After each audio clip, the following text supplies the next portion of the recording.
तो चलिए जल्दी जल्दी लाइव हो जाइए आप लोग। चलिए जल्दी से जुड़िए, टॉपिक को स्टार्ट करें।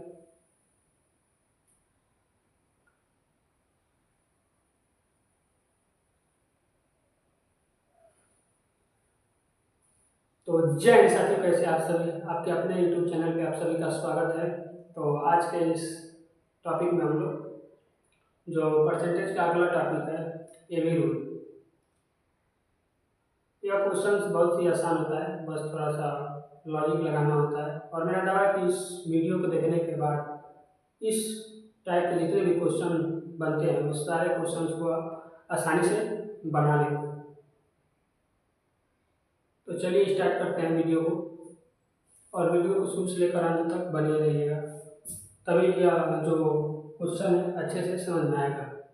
चलिए स्टार्ट करते हैं। पहले क्वेश्चन करते हैं। कहा है, क्वेश्चन में कहा है कि रीता की आय रीक्षा की आय से 15% कम है, तो रीक्षा की आय रीता की आय से कितने प्रतिशत अधिक है। तो सबसे पहले इस क्वेश्चन को लगाने से पहले एक बार समझाते हैं। तो एबी रूल में नॉर्मली किसी भी व्यक्ति की दो व्यक्ति के बीच कंपेयर होगा, कहेगा कि ए की आय बी की आय से 20% अधिक है। ए की आय बी की आय से 20% अधिक है, यानी ए की जो आय है बी की आय से, यदि बी की आय 40 है, बी की आय 40 है, तो जब ए की आय तो बात हो गई, तो 20 में 40 में 20 ऐड हो जाएगा 60, यानी ए की जो आय है 60।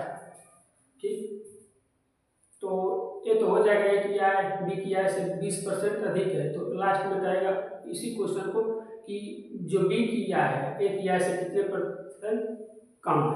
तो चलिए देखते हैं। तो सबसे पहले जो फ्रैक्शन परसेंटेज दिया होता है, फ्रैक्शन इसको फ्रैक्शन के रूप में कन्वर्ट करते हैं।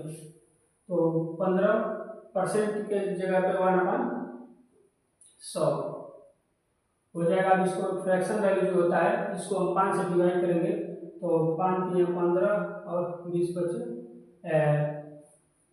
25 100, तो हो जाएगा 3/20। इसमें क्या कहा है, 15% कम है, कम के लिए हम माइनस लगाएंगे। और आगे क्या कहा है, रीक्षा की आय रीता की आय से कितने % अधिक है। तो सबसे पहले इन दोनों को हम सम करेंगे। सम करने के बाद +20 और -30 जब ऐड करेंगे तो 3 कम हो जाएगा, यानी 17 हो जाएगा। और ऊपर सेम रहता है, सेम हो जाएगा, सेम यानी 3 रहेगा। और जो यहाँ पर साइन रहता है अपोजिट हो जाएगा, अपोजिट हो जाएगा। यानी यदि यहाँ माइनस है तो यहाँ प्लस है, यहाँ की प्लस होगा, क्योंकि यहाँ आय कितना % अधिक पूछा है, अधिक के लिए प्लस होगा, और यहाँ माइनस है यानी 15% कम है, तो यहाँ माइनस रहेगा। इसी कारण जो है यहाँ पर प्लस हो जाता है, यानी हमारा आंसर आ गया इतना। ये तो भिन्न के रूप में, अब इसको हम परसेंटेज में कन्वर्ट करेंगे। तो परसेंटेज के लिए जानते हैं आप, 100 किसी भी नंबर्स में 100 से मल्टीप्लाई होता है तो परसेंटेज में कन्वर्ट हो जाता है,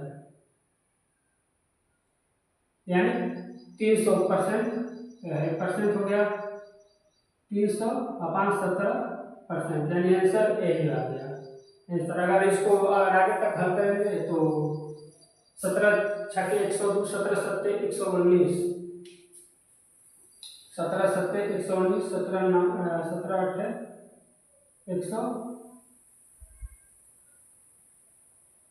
136, तो लगभग वही 16 पॉइंट कुछ आएगा, अप्रोक्सीमेट इतना % आएगा।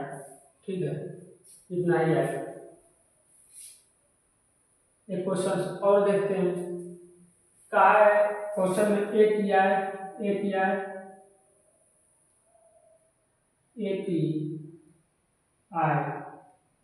बी से 20% अधिक है, बी से 20% अधिक है, तो बी की आय ए से कितने % कम है। ये तो अधिक वाला बताए हैं, अब यहाँ कम वाला बताएंगे, यानी इसका जस्ट अपोजिट है क्वेश्चन। तो देखिए यहाँ पर इसका सबसे पहले फ्रैक्शन वैल्यू, तो 20 का फ्रैक्शन वैल्यू क्या आता है 1/100, यानी 20 × 100 1/5, यहाँ अधिक का है यानी प्लस हो जाएगा, यहाँ प्लस हो गया। अब इसका एक तो सेम ही रहेगा, यानी इसको ऐड करेंगे, यानी कितना आ जाएगा 6 होगा। बाकी 1 अगर यहाँ रहेगा तो भी सेम रहेगा, माइनस अपोजिट हो जाएगा, यानी -1/6। अब 1/6 जो है इसका जो परसेंटेज वैल्यू होता है, जो होता है 18 सही नहीं, 18 नहीं होगा तो हो जाएगा यहाँ 16 × 100।